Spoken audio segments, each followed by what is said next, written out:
Hello everyone! I'm AYANA, a Vtuber. Today I will explain how to set frame rate and start frame. Let's begin.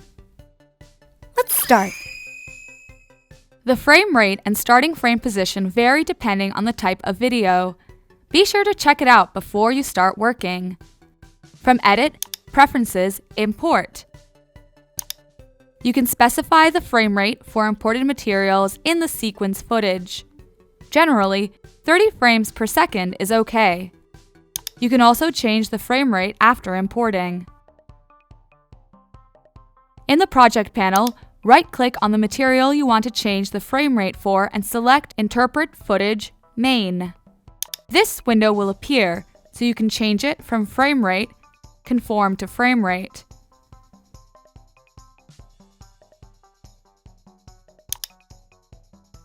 By default, the start frame in the timeline panel is 0 when you create the composition. From File, choose Project Setting. If you check Frames and change frame count from timecode conversion to start at 1, the timeline starts from 1 frame. Another way to start the timeline from frame 1 is by changing the start timecode of composition settings to 1 frame. However, this way applies only to the selected composition.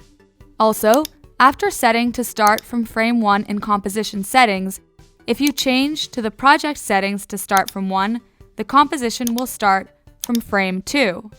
Therefore, to set start frame for the entire After Effects, let's change in project settings instead of the composition settings. You can now set the frame rate and start frame. How is everyone doing? Did you understand today's lecture? If you found today's lecture useful, please subscribe. If you have any requests, please let us know in the comments below.